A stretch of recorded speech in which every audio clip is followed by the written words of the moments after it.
ජීවිතය කියන්නේ පුදුමාකාර දෙයක්. සමහර දවස්වලට අපිට හිතෙනවා අපි හැමදේම ජයගෙන ඉවරයි කියලා.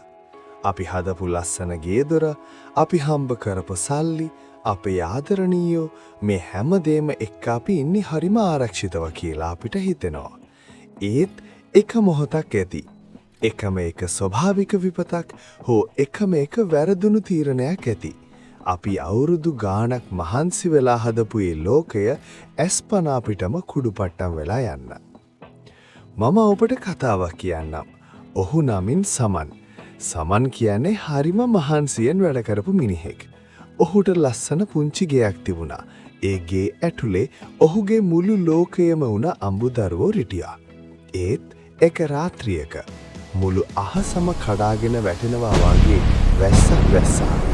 පැය කීපයක් ඇතුළත සමන්ගේ අවුරුදු 20ක මහන්සිය ගම් වතුරට බිලි වුණා. පහුදා උඩේ සමන් බලාගෙන ඉන්නේ තමන්ගේ ගේ තිබුණු තැන තියෙන මඩගොඩ දිහා. ඔහුට දැනෙන්නේ තමන්ගේ පපුව ඇතුලේ ලොකු හිස්තැනක්. මම දැන් මොකද කරන්නේ?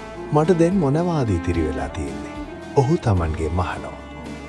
සමන් අසලට එනවා වයසක වෙඩිහිටියෙක්. ඔහු සමන්ගේ උර හිසට අත තියලා මෙහෙම කියනවා. පුතා, ඔයා හිතනවා නම් ඔයාට හැමදේම නැති වුණා කියලා. ඒක වැරදි. ඔයාගේ ගේ ගහගෙන යාට ඔයාගේ අත් දෙකේ තියෙන හයිය ගහගෙන ගියේ නැහැ. ඔයාගේ ඔළුවේ තියෙන දැනුම ගහගෙන ගියේ නැහැ. ඔයාගේ පපුවේ තියෙන හයිය ගහගෙන ගියේ නැහැ. අපිට හුඟක් වෙලාවට වරදින්නේ මෙතනයි. අපි හිතන්නේ අපි වටිනාකම තියෙන්නේ අපි වටේ තියෙන භෞතික දේවල් වල කියලා. ඒත් ඇත්තම වටිනාකම තියෙන්නේ ඔයාගේ ආත්මය ඇතුලේ. ඔයාට ආයෙත් බිඳුව ඉඳන් පටන් ගන්න පුළුවන් කියන ඒ විශ්වාසය ඇතුලේ. මේ වීඩියෝව බලන ඔබත් සමහර විට අද ඉන්නේ පරාජිත හැඟීමකින් වෙන්න පුළුවන්. රසාව නැති වෙලා, ආදරය නැති වෙලා, එහෙමත් නැත්නම් ගේ-දොර විනාශ වෙලා වෙන්න පුළුවන්. ඒත් මතක තියාගන්න, වටිනාමදී ජීවිතයයි. ඔබ තාමත් හුස්ම ගන්නවා. ඔබට තාමත් හිතන්න පුළුවන් නම් ලෝකයේ කිසිම බලවේගයකට ඔබව පරද්දන්න බෑ. වැටුණු තනින් නැගිටින මිනිහා තමයි ලෝකය වෙනස් කරන්නේ. අද මඩ ගොඩක් වෙලා තියෙන තැන හෙට ලස්සන මල්වතක් කරන්න ඔබට පුළුවන්. ඒකට ඕන කරන්නේ සල්ලි විතරක් නෙවෙයි, කවදාවත් නොබිදෙන අදිෂ්ඨානියක්.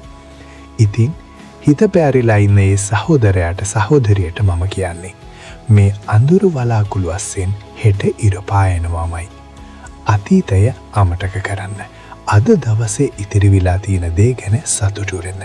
හෙට දවස වෙනුවෙන් අලුත් හුස්මක් ගන්න. ඔබ තනි වෙලා නැහැ.